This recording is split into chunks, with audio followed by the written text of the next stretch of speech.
Oke, Assalamualaikum warahmatullahi wabarakatuh. Saat ini kita masuk ke sesi 3 ya, pertemuan ketiga, mata kuliah media pembelajaran dan teknologi informasi komunikasi bidang studi. Ya, dalam pertemuan ketiga ini kita akan membahas tentang ragam media pembelajaran. Kita mulai ya. Yang pertama, proses komunikasi dalam pembelajaran. Nah, proses komunikasi dalam pembelajaran itu seperti ini ya. Jadi eh, ada sebuah metode instruksional dalam pembelajaran itu. Nah, kemudian ada sumber dan penerima informasi. Nah, feedbacknya seperti ini gitu.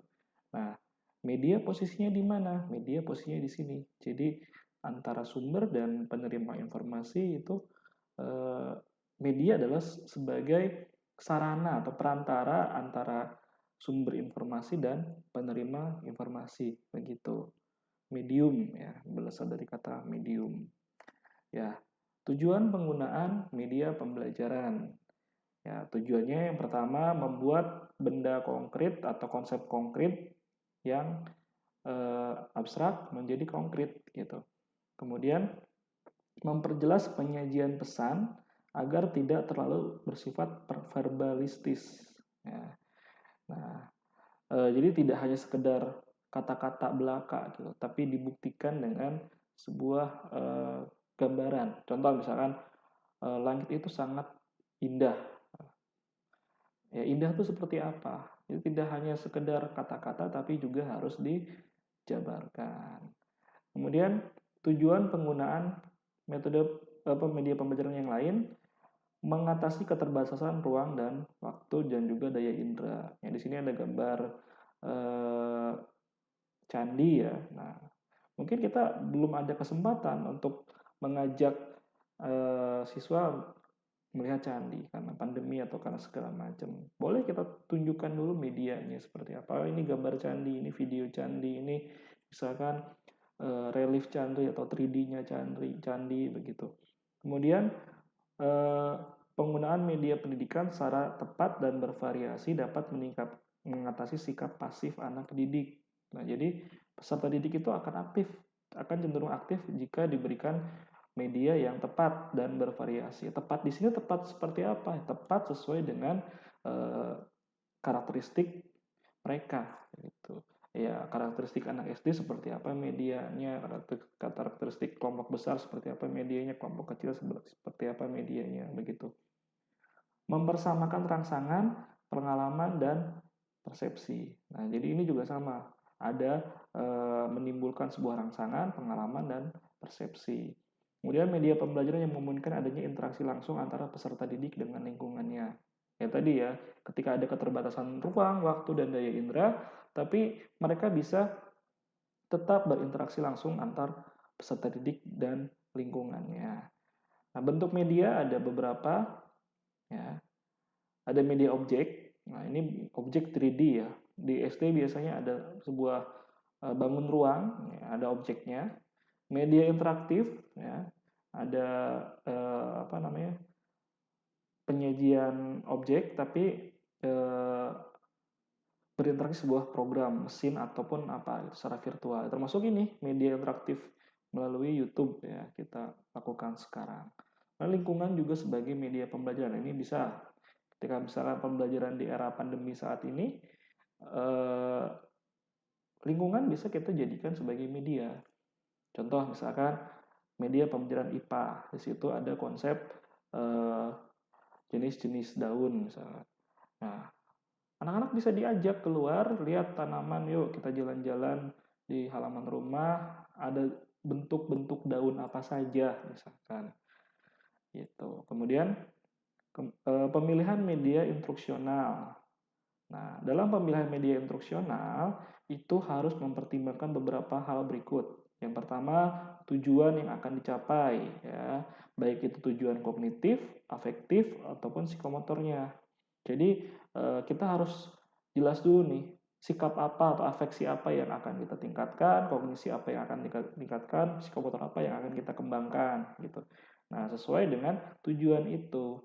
Kemudian kesesuaian media dengan materi atau istilahnya tepat guna ya. Jadi ketika materinya A, tentu medianya juga harus sinkron dengan materi tersebut, jangan sampai bertolak belakang gitu. Kemudian tersedianya sarana dan prasarana yang memadai dan mudah ya. Kemampuan pengajar, guru, dosen gitu untuk menguasai media tersebut. Karakteristik audiens ya. Jadi eh, tadi ketika audiensnya seperti apa tentu harus disesuaikan. Jangan hanya karakteristik audiens. Ketika eh, apa namanya pembelajaran siang hari dan pagi hari misalnya itu juga tentu berbeda pemilihan medianya begitu. Nah ini ada berbagai macam jenis ya karakteristik audiens ya. Eh, ada auditori, visual, kinestetik gitu. Di mana visual itu dia mengedepankan panca indera mata, auditori itu telinga, dan kinestetik itu lebih ke gerak tubuh ya. Jenis-jenis media ada media visual diam ya, ada gambar, kelebihannya tentu bisa konkret, lebih realistis, dapat memperjelas suatu masalah, harganya juga murah.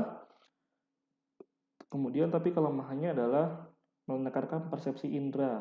Jadi eh, mata itu indera mata terutama eh, jadi misalnya kalau kita bikin poster, kalau kelasnya besar, betul posternya juga harus besar gitu.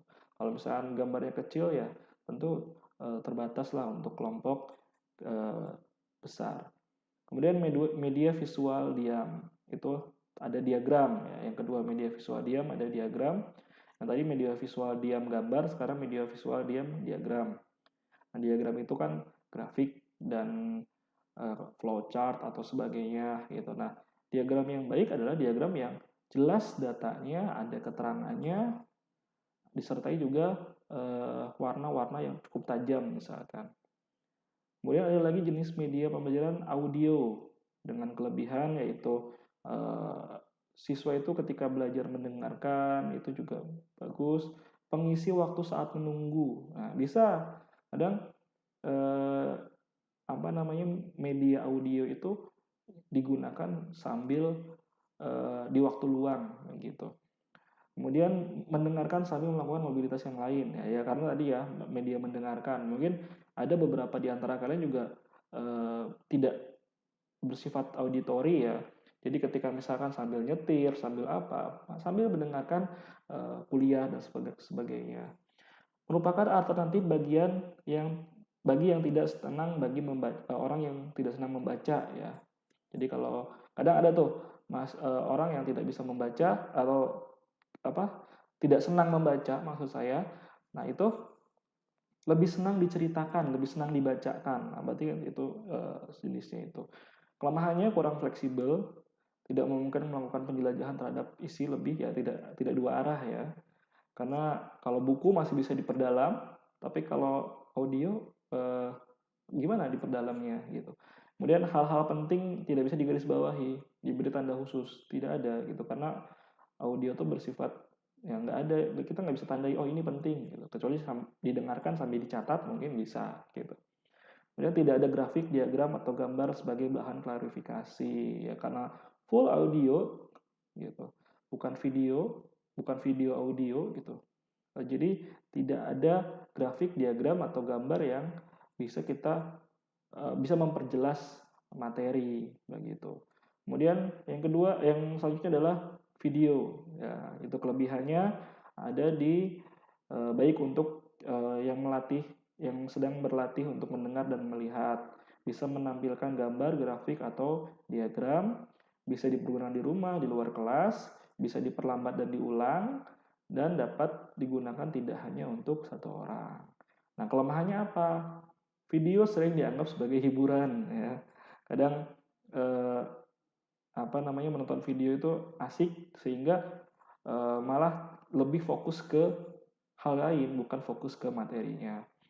Terus kegiatan melihat video tape adalah kegiatan pasif ya. Kalau video tape itu kegiatan pasif ya. Jadi kita hanya mendengarkan saja begitu.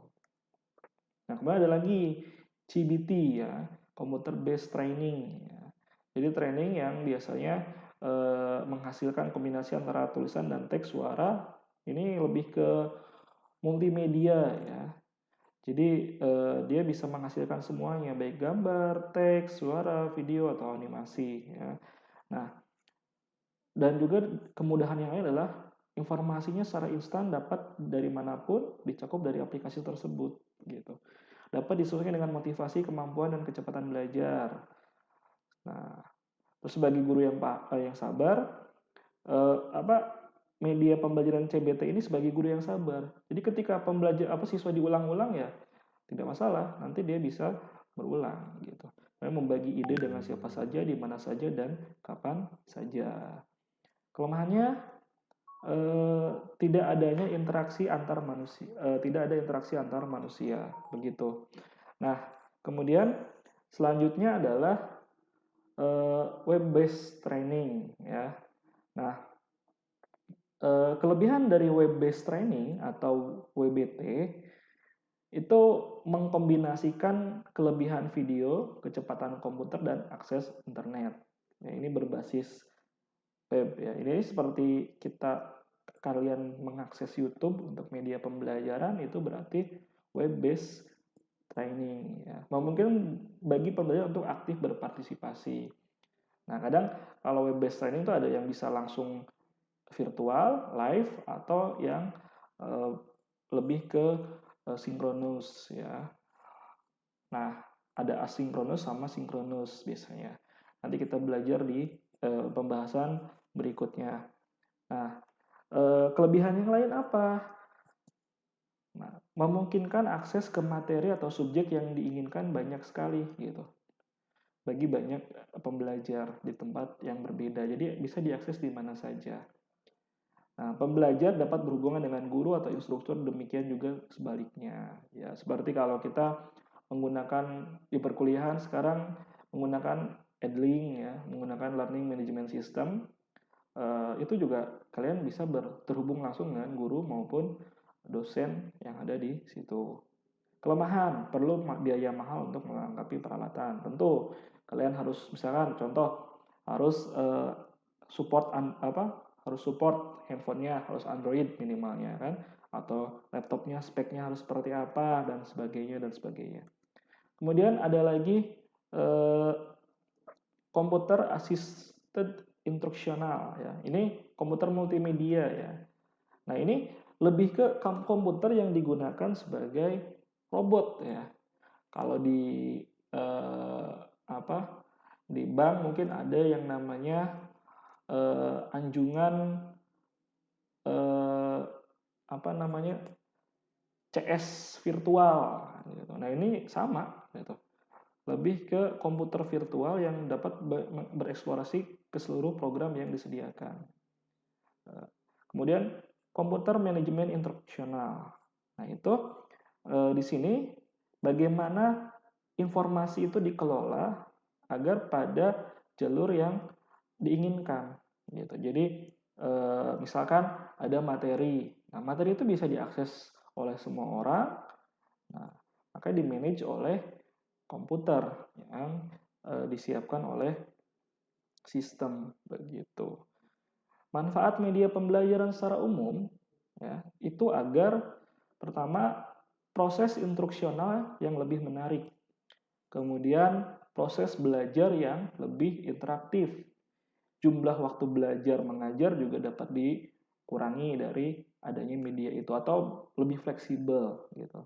Kemudian kualitas belajar dapat ditingkatkan ya.